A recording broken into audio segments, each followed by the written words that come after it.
додаракон ва хоҳаракони азиз, ин лаҳза боз меҳмони хонадони шумост.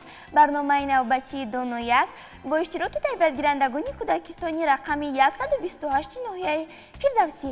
Бинандагони азиз, бояд гуфт ки иштирокчиёни барномаи имрӯзаи мо чун ҳар вақта бетоқатона оғози барномаро интизоранд, пас биёед аввал бо онҳо шинос шуда, пас аз он шарти аввали барномаро оғоз мекунем.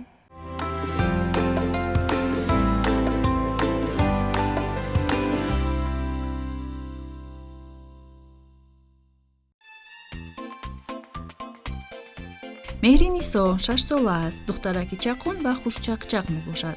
озодона мехонад, менависад ва ададҳоро ҷамъу тарк карда метавонад. шуғли дӯстдоштааш расмкашӣ мебошад.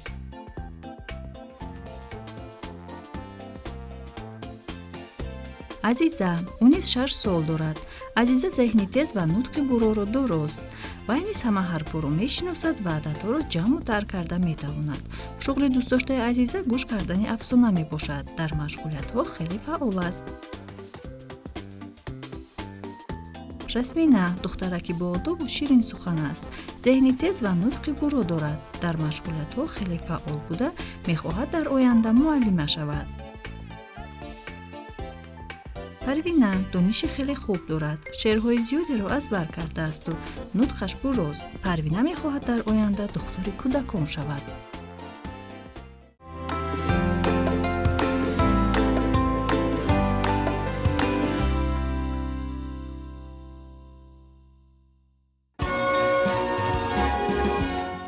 салом бачаҳо. салом. ба барномаи Доно 1 хуш омадед. хуб, чизе ки ба шумо маълум аст, барномаи мо аз 3 шарт иборат аст ва дар ҳар шарт ман ба шумо 4 саволӣ пешниҳод мекунам. касе ки ҷавоби саволро медонад, аввалин шуда даст мебардорад. ба шумо фаҳмост? бале. пас бо диққат бошед. саволи аввали шарти якуми барномаро мехонам. савол чунин аст: дар болои бом 3 мусича нишаста буданд. ба назди онҳо боз 2 мусичаи дигар ҳамроҳ шуд. ҳамагӣ дар болои бом чанд мусича нишаста буданд? кане ки ҷавоб медиҳад? марҳамат, Парвина. дар балои бом ҳамагӣ 5 мусича нишаста буданд. Парвина, шумо гуфтед ки инро аз куҷо фаҳмидед? дар аввал 3 то буд ку? 3 то буд, бо 2 то дигар омаданд. ҳамагӣ чанд то шуд? 5. 3 ҷамъи 2 чанд мешавад? 5. офарин, Парвина, ҷавоби шумо комилан дуруст аст. хуб, мегузарем ба саволи дигар. бо диққат бошед. як гурба 2 гӯш дорад. гӯшҳои 3 гурбаро ҷамъ кунем, чанд то мешавад? кане ки ҷавоб медиҳад? марҳамат, Жасмин. гӯшҳои 3 гурбаро ҷамъ кунем 6 мешавад. хуб, Жасмин, шумо гуфтед ки гӯшҳои 3 гурбаро ҷамъ кунем 7 то намешавад? не. 7 то мешавад ку? 2 ҷамъи 2 4 мешавад. 4 ҷамъи 2 6 мешавад. яъне агар мо гӯшҳои 3 гурбаро ҷамъ кунем чанд то мешудааст? 6. офарин, Жасмина, ҷавоби шумо комилан дуруст аст. хуб, мегузарем ба саволи дигар. бо диққат бошед. дар дарахт 6 дона себ буд. 2 тоаш афтид. дар дарахт чанд дона себ боқӣ монд? кане ки ҷавоб медиҳад? марҳамат, азиза. дар дарахт 4 та себ монд. хуб, азиза, шумо гуфтед ки инро аз куҷо фаҳмидед? дар аввал 6 то буд ку? дар аввал 6 та буд. 2 тараф афтид. 4 дона монд. хуб, азиза, шумо гуфтед ки яъне дар дарахт чанд дона себ боқӣ мондааст? 4. 4 ё 6? 4. офарин, азиза, ҷавоби шумо комилан дуруст аст. хуб, бачаҳо, бо диққат бошед. саволи 4-уми шарти аввали барномаро мехонам. савол чунин аст: аниса барои харидани қаламу дафтар ба мағоза рафт. қалам 2 сомонӣ арзиш дошту дафтар 3 сомонӣ. ба Аниса чанд сомонӣ дар кор буд? кане ки ҷавоб медиҳад? марҳамат, Аниса. барои Аниса 5 сомон дар кор. Аниса бо 5 сомон чӣ харид? қалам, қатӣ, дафтар. қалам чанд сомон буд? 2. дафтар чанд сомон буд? 3. دو جمع 3 چند می شود؟ 5. آفرین مهنیسا، جواب شما کاملا درست است. بینندگان عزیز، در همین جور شرط اولی برنامه نیز به انجام رسد.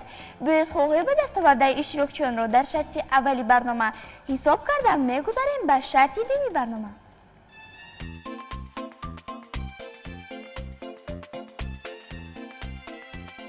چطور پای بردید شرط اولی برنامه خیلی جالب بود و یگان اشتراکچی غالبیت رو از دست دادن نمیخواست. هر یکی میخواست اولین شده دست بردارد و صاحب خال گردد. در نتیجه در شرط اولی برنامه همه اشتراکچیان یک خالی رو به دست آوردند. ما رو در پیش دو شرط دیگر انتظار است. بیایید یک جا تماشا میکنیم.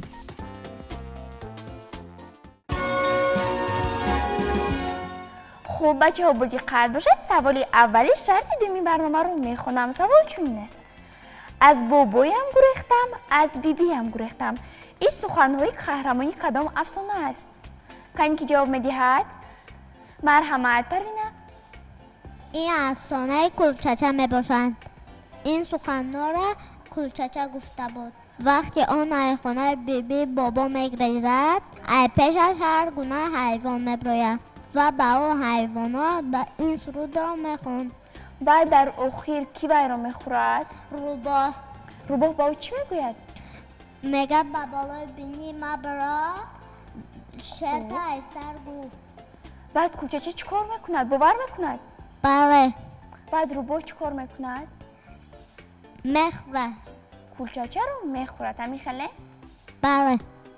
آفرین پرمینه، جواب شما کاملا درست است. میگذاریم به سوال دیگر. باید قد باشد. در افسانه خروسک جسور، خروسک خرگوش را از کدام حیوان نجات داد؟ کسی که جواب میدهد؟ مرحمت رسمینه. در این افسانه خورسک خرگوش را از روباه نجات را. روباه خانه خرگوش را گرفته بود.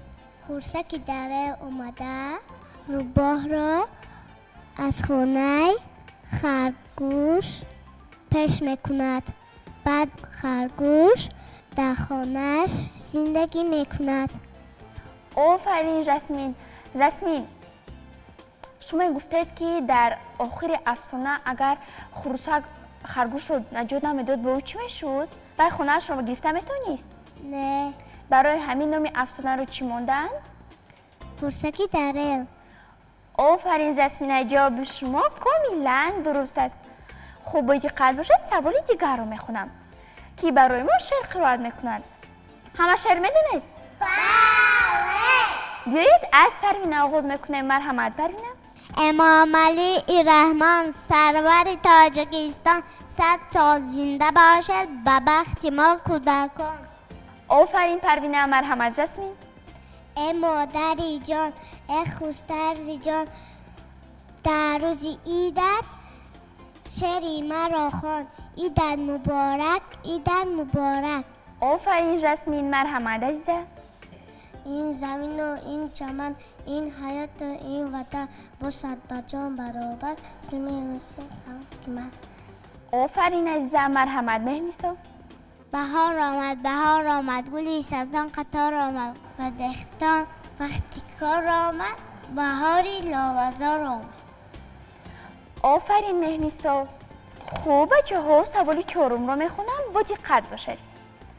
در افسانه لک لک و روباه دوستی آنها برای چی زود به انجام رسید؟ کسی که به این سوال جواب میدهد؟ مرحمت پروینه.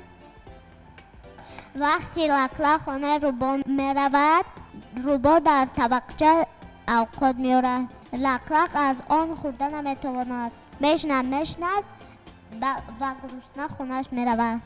باز روباه به خونه لک لک می رود. لک لک در کوزه خوراک می آورد. روباه از آن کوزه خورده نمی تواند. با همه دوستی آنها به آخر می رسد. خوب پروینه، شما گفتید که لک لک چی بود؟ پرنده بود یا حیوان؟ پرنده. روباه چی؟ حیوان. از همین سبب آنها خوب دوستی کردن نتوانستند. همین خیلی نه؟ بله. آفرین پروینه، جواب شما کاملا درست است. بینندگان عزیز در همین جور شرطی است دومی برنامه نیز به انجام رسد. باید خواهی به دست آورده اشتراکچیان را در شرط دومی برنامه حساب کرده میگذاریم به شرط سومی برنامه.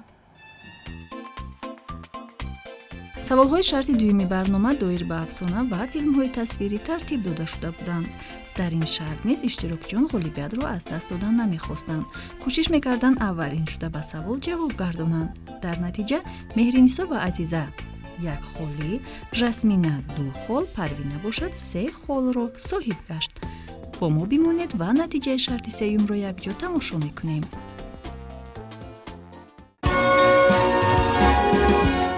خوب بچه ها با دقت باشد. سوال اولی شرط سومی برنامه رو میخونم. سوال چنین است: درختان به محیط اطراف چی فایده میارند؟ کن که جواب میدهد. مرحمت جسمینه. درختان هوا را تازه میکنند و ما سایگی میدهد.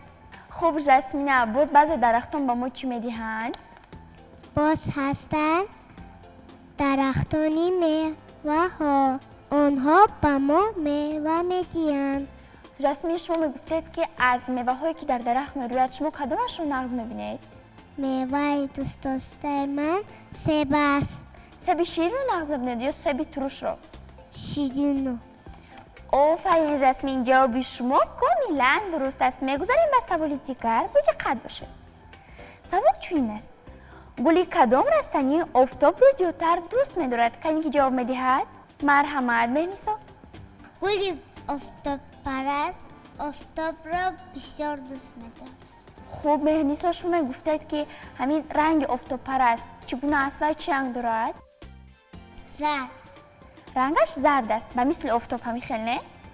گلش زرد است، دانه‌هاش سیاه. شما دونه های آفتاب پرست رو دوست می‌دارید؟ بله. آفرین مهنیسا، جواب شما کاملا درست است. میگذاریم به سوال دیگر. با دقت باشید. دست و پا ندارد، همه رو میجنباند. جوابش چیست؟ مرحمت عزیزه.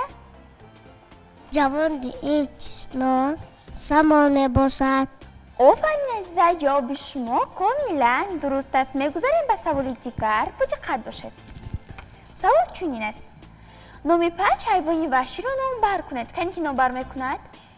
مرحمت پروینه. خرس، شیر، پلنگ، کنگرو. یک تا دیگر. روباه. آفرین پروینه. کسی باز 5 حیوان خونگی رو نام بر کنید؟ سگ، گربه، گاو، باز خر. دیگر. یک تا دیگر. اسب. آفرین پروینه، جواب شما کاملا درست است. بینندگان عزیز، در همینجا شرط سومی برنامه نیز به انجام رسد. باید خواهی به دست آورده اشتراکچیان را در جمع حساب کرده غالب را معین میکنیم.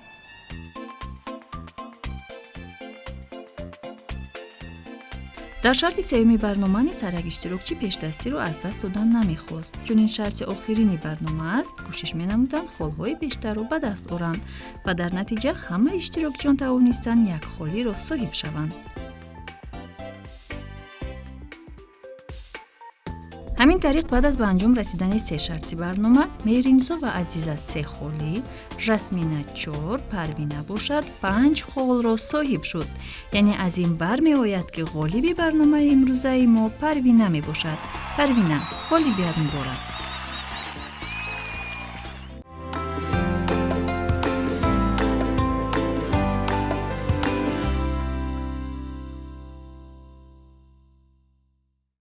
بله بینندگان عزیز، طوری که شما پی بردید غالب برنامه امروزی ما پروینه گشتن. باعث بیاید به خاطر پروینه قدسک میزنیم. آفرین پروینه، غالبیت مبارک باشد. رحمت. شما به همسالانتون چی گفتنی دارید؟ من خیلی شادم در این برنامه غالب آمده. میخوام که دیگه همسالای من میموند مثل من دانایک شده در چنین برنامه غالب شوم. آفرین پروینه، بچه ها شما نیز رو افتادن نشوید. ما شما رو در دیگر برنامه های تلویزیونی بهارستان انتظاریم. بینندگان عزیز، در همین جا برنامه نوبتی دونویک به انجام میرسد. شما نیز بیشتر خوانید، بیشتر آموزید و دونویک شوید. تا برنامه های دیگر در برنامه دونویک. خیر.